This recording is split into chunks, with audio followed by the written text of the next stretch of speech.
betul. Oke. Oh, jadi jelas sekali sebetulnya dari sisi jabatan itu sama, tapi kalau dari sisi jabatan fungsional itu dia bisa dari yang analis maupun dari yang itu ya, jabatan fungsional pengelola APBN tadi. Ya, mungkin saya ditambahkan sedikit ya.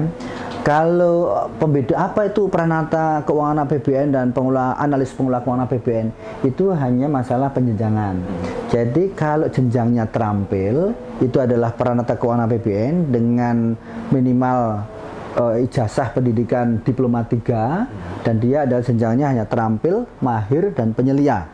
Kemudian kalau untuk analis pengelolaan keuangan APBN itu adalah jabatan fungsional ahli pengelola keuangan di kementerian lembaga, maka pendidikan minimal adalah S1 atau D4 dan jenjangnya dia bisa ahli pratama, ahli muda dan ahli madya. Ya.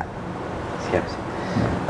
Mengenai tunjangannya itu ada perhitungannya sudah jadi istilahnya kalau sudah dilaksanakan ini, apakah ada tunjangan tabel tertentu atau memang nanti ditentukan masing-masing berbeda gitu Pak? Ya, oke.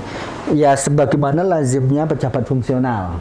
Jadi nanti besaran tunjangan yang diperoleh, tunjangan fungsionalnya yang melekat di gaji ini sesuai dengan risiko, beban kerja dan tanggung jawab. Oleh karena itu setiap jenjang itu berbeda-beda. Jenjang di terampil dengan jenjang di mahir berbeda. Dan makin tinggi jenjangnya, makin tinggi juga tunjangan jabatannya. Dan nanti dilembagakan dia, tunjangan jabatan ini ditetapkan dengan minimal PP atau Perpres. Oh, minimal PP dan Perpres. Ya, dan sekarang sedang dalam proses untuk penetapan tunjangan jabatan fungsional ini. Nah, take home pay selain tunjangan jabatan fungsional itu masih ada lagi, yaitu tunjangan kinerja. Jadi begitu staf ini diangkat menjadi pejabat fungsional, apakah dia PPK, apakah dia PPSPM, apakah dia bendahara, atau dia analis laporan keuangan atau PPABP, ya, maka dia sesuai jenjangnya diberikan kelas jabatan grading sesuai dengan beban tugasnya. Oh, jadi setiap kantor itu yang mungkin yang bebannya besar maupun satker kecil yang bebannya kecil itu nanti akan berbeda pendapatannya. Sama, kita kalau honor ad hoc bulanan itu melihatnya dari besaran paguyudipa yang dikelola. Oke. Ya, tetapi kalau take home pay atau kompensasi untuk jabatan fungsional itu berdasarkan kepangkatan dan jenjang jabatan fungsionalnya. Yang membedakan adalah kalau dia ahli muda dengan keterampilan penyelia jelas berbeda. Walaupun bebannya mungkin yang pangkatnya lebih rendah, bebannya lebih tinggi. Tetapi yang membedakan lagi dengan beban tadi adalah outputnya nanti. Gitu. Jadi yang dilihat adalah jenjang pangkat dan kelas jabatannya, gradingnya. Ya. Jadi yang mungkin yang disebutkan tadi tuh kalau dari sisi yang level yang sama, misalnya sama-sama ahli madya gitu ya. Madya di kantor besar maupun madya yang di kantor kecil sama. Bisa sama. Sama, ya? betul. Jadi tidak ada istilahnya saya nggak mau di tempat yang kecil karena dapatnya lebih kecil gitu. Tidak bisa. Tidak perlu gitu, tidak perlu terjadi. Ya. Yang membedakan nanti begini. Kalau beban kerja di satker kementerian lembaga itu terlalu besar, yang diberikan fleksibilitas adalah boleh mengangkat pejabatnya lebih dari satu. Makanya sekarang kan boleh mengangkat satu di itu PPK-nya lebih dari satu, ada bendahara pengeluaran pembantu dan seterusnya. Itu yang bisa membagi bebannya. Ya. Mungkin yang terakhir nih Pak, pertanyaan terakhir. Jadi kalau yang fungsional saat ini dia itu masuk dalam jabatan bendahara dan dia ingin menjadi yang menjabat menjadi yang PPK maupun PPSPM-nya dan dia akan mengikuti kompetensi untuk mendapatkan sertifikatnya, boleh nggak pindah? Jadi misalnya dia sudah mendapat sertifikasi, terus dia ingin menjadi PPK maupun PPSPM. Ya, ini keunikan dari jabatan fungsional ini. Jadi keunikannya satu, untuk setiap unsur itu bisa berpindah-pindah nih. Jadi tahun ini misalnya Mas Indro tahun ini ditunjuk menjadi PPK, kemudian tahun depan menjadi PPSPM. Maka tahun ini Mas Hendra melaksanakan tugas-tugas sebagai PPK, sepanjang tugas itu dilaksanakan semuanya, maka dalam 1 tahun terkumpul angka kredit tertentu. Nah, tahun depan jadi PPSPM. Tentu saja tugasnya berbeda. Tetapi sepanjang di tahun depan itu Mas Hendra melaksanakan tugas-tugas sebagai PPSPM, maka angka kredit tertentu terhitung. Dan ini tidak meniadakan yang angka kredit sebelumnya. Jadi ditambahkan. Tahun depannya lagi jadi bendahara. Itu nanti juga selama melaksanakan tugas-tugas menjadi bendahara, diperoleh akumulasi angka kredit itu. Dan total semuanya itu bisa dipakai untuk menghitung angka kredit sebagai dasar untuk kenaikan pangkat dan jenjang jabatan. Nah, uniknya dari jabatan fungsional ini, semua butir-butir kegiatan tadi, baik sebagai PPK, sebagai PPSPM, dan sebagai bendahara, itu sudah dipaketkan.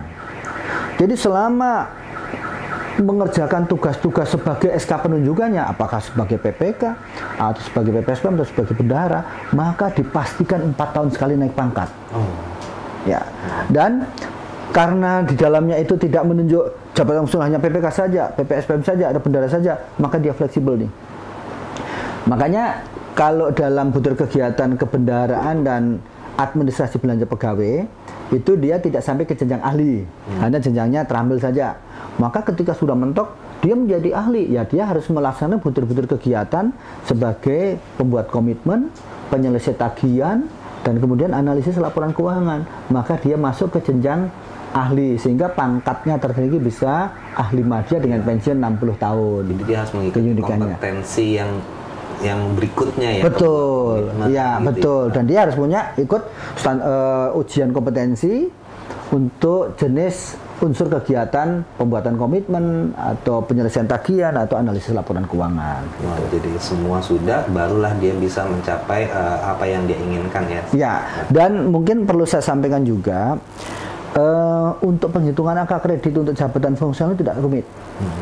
Jadi kalau saat ini jabatan-jabatan fungsional lain itu setiap periode penghitungan angka kredit dia harus mengumpulkan nih berapa penelitian dia buat, berapa dengan bukti kertas yang banyak sekali. Kalau ini tidak. Semua pengelolaan jabatan fungsional itu sudah disediakan dengan aplikasi namanya aplikasi Ijafung. Ijafung. Yang dalam aplikasi Ijafung itu semua pejabat fungsionalnya diberikan akses password dan user ID masing-masing. Dan nanti aplikasi Ijafung ini nanti akan dihubungkan dengan SPAN dan Sakti. Sehingga dengan user sebagai PPK, dia harus menyampaikan data kontrak, harus membuat perikatan, menyampaikan rencana penarikan dana atau rencana kegiatan ke sana, maka itu sudah tercatat sebagai kegiatan tanpa harus mengumpulkan kertas-kertasnya. Dan jadi angka kreditnya. Angka kreditnya tinggal nanti di-approve oleh pejabat yang berwenang untuk memberikan angka kredit di kementerian lembaganya, yang punya akses juga dikasihkan user ID dan password di aplikasi itu, di-approve lah angka kredit itu.